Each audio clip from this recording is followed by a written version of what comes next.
Friends, good evening to all. Today is the 27th of July, 2132. Well, I would like to answer one question that I am often asked.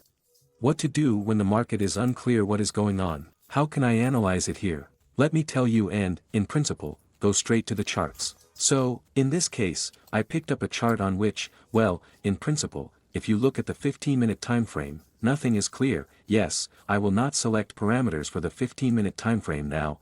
I work more on a large time frame, but I will tell you one of the secrets. How can you foresee? Well, the fact that the anticipators are completely warned, so to speak, that a reversal is forming in the market. Usually this is formed on large T-frames. Naturally I mainly consider intraday T-frames. I trade on large ones and, accordingly, I would consider on the framework of a daily time frame. Well, it's kind of the same here, right? Such is the porridge. It is not clear what we have here to see. Let's reduce the visibility of the element a little so as not to distract you too much. So, we have a kind of schedule. It's unclear to what levels the price will rise. That is, there is a shortage here, there is a break somewhere, yes, that is, here in this case a break once, a break twice and the price rolls back. Well, in principle, it is not clear where he will go up or down. If you turn from this point of view, but it seems to be going down. How long? Or maybe it will start to turn around now. Well, as a matter of fact, we will answer this question now. One simple indicator is used for this, Reich Chench, yes, or ROC. It is also called Reich Chench, abbreviated ROC or price change. The bottom line is that it measures how many percent the price has changed relative to the previous value there for 20 periods ago. Why do they use 20 periods in this indicator? In fact, there is no binding here, you can use any period.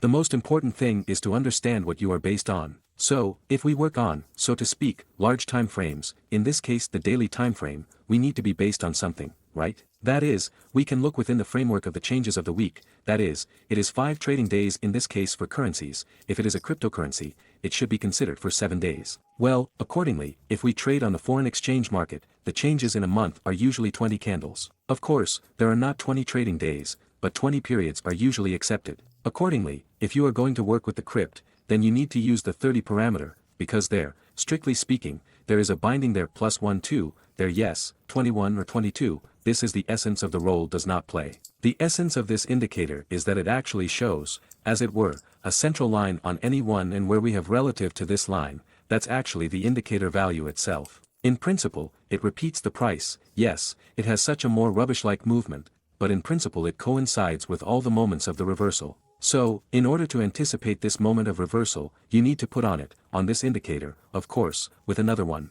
So, I usually use add indicator, and I want to emphasize right away, if you have a free version, it's unlikely that you will succeed, but in principle, I think you can understand. I prefer the moving average Hala, I really like it. Ever is also called simple ever. In fact, they are similar in structure there, but I like it more because it is very well spoken, shows humidity and is quite sensitive.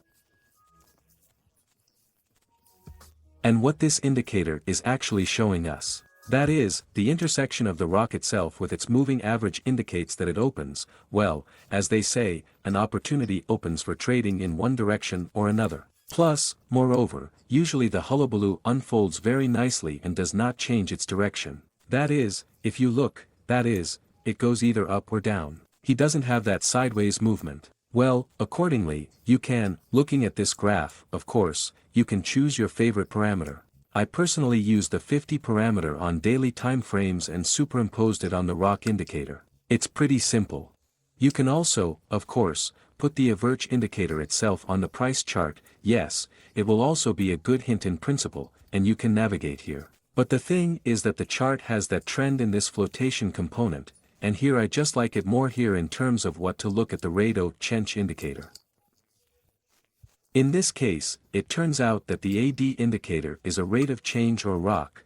It will show us what changes have occurred over the past month, that is, we are above the zero line, or below.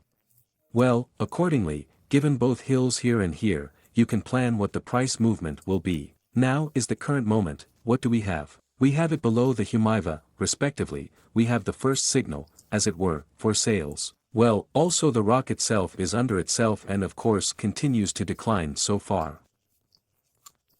That is, now, if the direction suddenly changes, well, I doubt that it will happen very quickly. That's not how it usually happened in history. That is, I think that the New Zealand dollar will fall against the US dollar for a day or two there. Here is a short video. I want you to write in the description whether you like such a life hack, and accordingly I will put such a small hashtag #YesTradeHack.